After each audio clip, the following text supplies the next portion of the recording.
Cinema കാഴ്ചയിലേക്ക് എല്ലാ പ്രിയപ്പെട്ട പ്രേക്ഷകർക്കും ഹൃദയം നിറഞ്ഞ സ്വാഗതം. ഈ ഒരു വീഡിയോ ഞാൻ ചെയ്യുന്നത് എൻ്റെ വീഡിയോ കാണുന്ന എൻ്റെ ഫോളോവേഴ്സിന് വേണ്ടിയാണ്. നിങ്ങൾ മസ്റ്റായിട്ട് ഈ വീഡിയോ ഒന്ന് കാണണം. ആദ്യം നമുക്ക് ഈ ചേച്ചി പറയുന്നൊന്ന് കേട്ടിട്ട് ഈ വീഡിയോ കാണിക്കാനായിട്ടുള്ള കാരണം എന്താണെന്നുള്ളത് ഞാൻ നിങ്ങൾക്ക് വഴിയെ പറഞ്ഞുതരാം. നമുക്ക് ആദ്യം ഈ ചേച്ചി പറയുന്നത് എന്താണ് എന്ന് ജസ്റ്റ് നിങ്ങളൊന്ന് കേട്ടു. ലാലേട്ടൻ എന്ന് പറയുമ്പോൾ നമ്മുടെ നേരെ ഓപ്പോസിറ്റ് ആണ് ഇപ്പൊ നിൽക്കുന്നത്. മീൻസ് ഒരു പൊളിറ്റിക്കലായിട്ട് നോക്കുകയാണെങ്കിൽ ഒരു ബോധവും ഇല്ലാതെ ഒരു വിവരവും ഇല്ലാതെ ഒരു മണ്ടനായിട്ടാണ് നിൽക്കുന്നത്. കാരണം ഇപ്പം ദിലീപിന്റെ ചിത്രത്തിൽ പോയി അഭിനയിച്ചു. അപ്പോൾ അതൊരു ലാലേട്ടനെ ഞാൻ കാണുന്നത് ഒരു മണ്ടൻ കഥാപാത്രമായിട്ടാണ്. മമ്മൂട്ടിനെ കാണുന്നത് പൊളിറ്റിക്കലി അവെയർ ആയിട്ടുള്ള ഒരാളുമായിട്ടാണ് കാണുന്നത്. കഥാപാത്രം മാത്രമല്ല, പുള്ളിയുടെ ക്യാരക്ടറാണ് ഞാൻ പറയുന്നത്. ഇപ്പോൾ കൊറോണ വന്നപ്പോൾ പാത്രം കൊട്ടാൻ വേണ്ടി പറഞ്ഞപ്പോൾ അത് പ്രൊമോട്ട് ചെയ്തു. സംഘികളുടെ ആശയങ്ങളെ പ്രൊമോട്ട് ചെയ്യുന്നു. എമ്പുരാനിൽ മാപ്പ് പറയുന്ന പോലെ അഭിനയിക്കുന്നു. അപ്പം അതെല്ലാം പൊളിറ്റിക്കലി ഒരു സ്ട്രെങ്ത് ഇല്ലാത്ത ഒരാളുടെ ഒരു പേടിത്തൊണ്ടൻ്റെ ഒരു വീരുവിൻ്റെ ഒരു ക്യാരക്ടറാണ് മോഹൻലാൽ കാണിക്കുന്നത്. അഭിനയത്തിൽ നോക്കുകയാണെങ്കിൽ പണ്ട് രണ്ടുപേരും ഏകദേശം ഒരേപോലെ പണ്ട് മമ്മൂട്ടിയായിരുന്നു. പക്ഷേ മോഹൻലാലാണ് കുറച്ചുകൂടെ പെർസെൻറ്റേജ് ആയിട്ടുള്ള ക്യാരക്ടർ ആക്ടിംഗ് ഒക്കെ ചെയ്യുന്നതാണ് എനിക്ക് തോന്നിയിട്ടുള്ളത്. പക്ഷേ ഇന്നത്തെ കറണ്ട് സെനാറിയോ പൊളിറ്റിക്കൽ സെനാറിയോ വെച്ച് നോക്കുമ്പോൾ മമ്മൂട്ടിക്കാണ് പൊളിറ്റിക്കലി മുന്നോട്ട് നിൽക്കുന്നത്, അതുപോലെ അഭിനയത്തിൽ മുന്നോട്ട് നിൽക്കുന്ന മമ്മൂട്ടിയാണെന്നാണ് എൻ്റെ അഭിപ്രായം. ഇതാ ചേച്ചിയുടെ ഒരു അഭിപ്രായമാണ്. അപ്പം നമുക്കിവിടെ അഭിപ്രായ സ്വാതന്ത്ര്യം എല്ലാവർക്കും ഉണ്ടല്ലേ, അതായത് ആവിഷ്കാര സ്വാതന്ത്ര്യം എന്ന് പറയും. അവരുടെ ആവിഷ്കാര സ്വാതന്ത്ര്യമാണ് അവരൊരു സിനിമയിലൂടെ പറയാൻ ആഗ്രഹിക്കുന്നത്. അത് പ്രേക്ഷകർ ചിലർ സ്വീകരിക്കും, ചിലർ സ്വീകരിക്കത്തില്ല.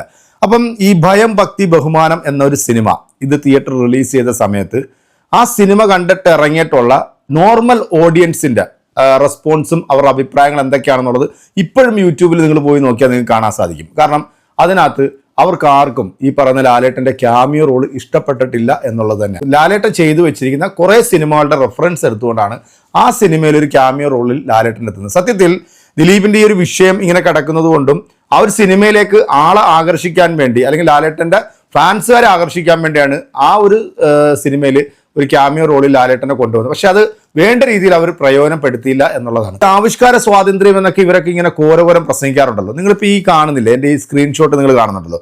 ഇതിനകത്ത് ഭയം ഭക്തി ബഹുമാനത്തിന്റെ 2 റിവ്യൂ ഞാൻ ചെയ്തായിരുന്നു. ഒരു ഫസ്റ്റ് ഹാഫ് റിവ്യൂ ചെയ്തു, അതിനുശേഷം പടം കണ്ടതിന് ശേഷം ഒരു സെക്കൻഡ് ഹാഫ് റിവ്യൂ ചെയ്തു. ഏതാണ്ട് ഒരു 59K വ്യൂസ് ആണ് ആദ്യത്തെ വീഡിയോയ്ക്കുള്ളത്. രണ്ടാമത്തെ വീഡിയോയ്ക്കുള്ളത് ഒരു 26K ഉള്ളത്.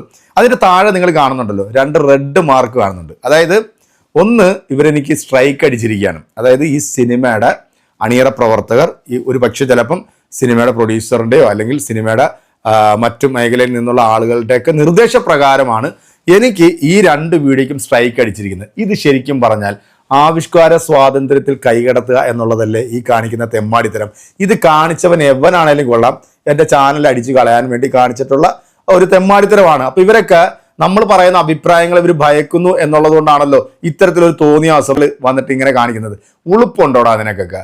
നീയൊക്കെ കേൾക്കാൻ വേണ്ടിയും നീയൊക്കെ ഇത് കാണാൻ വേണ്ടി തന്നെ പറയുന്നത്. ഉളുപ്പുണ്ടോ നിനക്കൊക്കെ ഇങ്ങനെയൊക്കെ കാണിക്കാനായിട്ട്? നീയൊക്കെ സിനിമയിലൂടെ എന്തൊക്കെ തോന്നിയാസങ്ങളാണ് ഇവിടുത്തെ രാഷ്ട്രീയത്തെക്കുറിച്ചാണെങ്കിലും സമുദായത്തെക്കുറിച്ചാണെങ്കിലും ആക്ഷേപഹാസ്യത്തോടുകൂടിയൊക്കെ എന്തൊക്കെ തോന്നിയാസങ്ങളാണ് ഓരോ സിനിമയിൽ കാണിച്ചു കൂട്ടുന്നത്.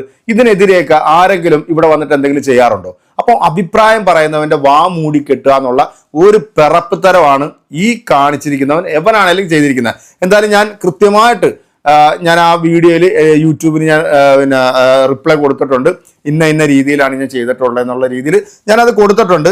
എന്താണെങ്കിലും സത്യസന്ധമായ രീതിയിൽ തന്നെയാണ് ഞാൻ എൻ്റെ വീഡിയോകളൊക്കെ ചെയ്തിരിക്കുന്നത്. അതിനകത്ത് ഞാനൊന്നും ഒരു നടനോടുള്ള വിദ്വേഷമോ അല്ലെങ്കിൽ ആ നടന്റെ അഭിനയം കണ്ടിട്ട് അദ്ദേഹത്തെ വ്യക്തിഹത്യ ചെയ്യുക അല്ലെങ്കിൽ പുള്ളിയെ തേജോവധം ചെയ്യുക അങ്ങനെയുള്ള ഒരു സംഭവം ഞാൻ ഈ 2 വീഡിയോയിലും ചെയ്തിട്ടില്ല. എന്തായാലും ഈ ഒരു വീഡിയോ തിരിച്ചു കിട്ടും എന്ന് തന്നെയാണ് ഞാൻ പ്രതീക്ഷിക്കുന്നത്. തിരിച്ചു കിട്ടിയാൽ ഞാൻ ആ വീഡിയോ എന്താണ് എന്നുള്ളത് കൂടെ എൻ്റെ പ്രിയപ്പെട്ട പ്രേക്ഷകരായിട്ടുള്ള നിങ്ങളെ ഞാൻ ബോധ്യപ്പെടുന്നതായിരിക്കും. ഒരു പക്ഷേ ചിലപ്പം നിങ്ങൾ പല ആൾക്കാരും എൻ്റെ വീഡിയോ കാണുന്നവരുണ്ടാവും. ഞാനൊരു മമ്മൂട്ടിയെ ഇഷ്ടപ്പെടുന്ന ഒരു വ്യക്തിയാണെങ്കിലും ഞാൻ സിനിമയെ കൂടുതൽ ഇഷ്ടപ്പെടുന്ന ഒരാൾ കൂടാണ്. നല്ല സിനിമയ്ക്ക് നമ്മൾ നല്ല അഭിപ്രായം തന്നെ പറയുന്നുണ്ട്, മോശം സിനിമയ്ക്ക് നമ്മൾ മോശം. എൻ്റെ വ്യൂ പോയിന്റിൽ എനിക്ക് എന്താണ് തോന്നുന്നത് അതല്ലേ എനിക്ക് പറയാൻ സാധിക്കത്തുള്ളൂ. അല്ലാതെ പല നടന്മാരുടെ ഫാൻസുകാർ ആഗ്രഹിക്കുന്നത് പോലെ എനിക്ക് വീഡിയോ ചെയ്യാനായിട്ട് എനിക്ക് സാധിക്കത്തില്ല. ഞാൻ കൃത്യമായിട്ട് എൻ്റെ കാര്യങ്ങൾ പറയാം. ഞാൻ ഒരുത്തൻ്റെ 10 പൈസ വാങ്ങിച്ചിട്ട് ഒരു സിനിമയ്ക്ക് ഞാൻ റിവ്യൂ ചെയ്യാറില്ല. ഞാൻ പൈസ കൊടുത്ത് തിയേറ്ററിൽ പോയി പടം കണ്ടിട്ട് എൻ്റെ അഭിപ്രായം മാത്രമാണ് പറയുന്നത്. മോശം സിനിമ കണ്ടിട്ട് എനിക്ക് ആ സിനിമയ്ക്ക് പൈസ തരാം, നിങ്ങൾ ഇത് നല്ല രീതിയിൽ ചെയ്യണമെന്ന് പറഞ്ഞാൽ ഞാൻ ഒരിക്കലും ആ പടത്തിന് ഞാൻ പോസിറ്റീവ്. കാരണം ഇവിടുത്തെ പബ്ലിക്ക് ഒരു 80% പബ്ലിക്കും മോശം അഭിപ്രായം പറഞ്ഞിട്ടുള്ള ഒരു സിനിമയ്ക്കാണ് എൻ്റെ റിവ്യൂ ഞാൻ പറഞ്ഞത്. ആ റിവ്യൂ പറഞ്ഞതിനാണ് ഇതുപോലത്തെ പിറപ്പ് തരം. ഇത് നമ്മൾ വേറെ ഭാഷയിലാണ് പറയേണ്ടത്. എന്താണെങ്കിലും തൽക്കാലം ഞാൻ അത് ഇവിടെ കൊണ്ടങ്ങോട്ട് നിർത്തുകയാണ്. ഇമ്മാതിരി പരിപാടിയുമായിട്ട് ഇവിടെ അഭിപ്രായം പറയുന്നവൻ്റെയൊക്കെ അണ്ണാക്കിലേക്ക് കയറാമെന്ന് നീയൊക്കെ വിചാരിക്കുന്നുണ്ടെങ്കിൽ ഇതിനെക്കാട്ടിൽ പൂർവാധികം ശക്തിയോടുകൂടി തന്നെ ഇനിയും ഞങ്ങൾ സംസാരിക്കും. ഒരു ചാനൽ അടിച്ചു കളഞ്ഞാൽ ഇതുപോലത്തെ 9 ചാനലുകൾ ഉണ്ടാക്കി നിന്റെയൊക്കെ മുമ്പിൽ വന്നിരുന്നുകൊണ്ട് പറയാനായിട്ടുള്ള ആംബിയറും ധൈര്യവും ഉള്ളത് കൊണ്ട് തന്നെയാണ് ഇത് ചെയ്ത വേട്ടാവളിയന്മാരോട് എനിക്ക് പറയാനുള്ളത്. ഇമ്മാതിരി ഇനി മേലാ കാണിക്കരുത് എന്ന് മാത്രമേ എൻ്റെ ഒരു റിക്വസ്റ്റ് ആയിട്ട് നീക്കി ഇത് എടുത്താൽ മതി. അപ്പം നമുക്കിനി വീണ്ടും കാണാം. അതുവരേക്കും എല്ലാവർക്കും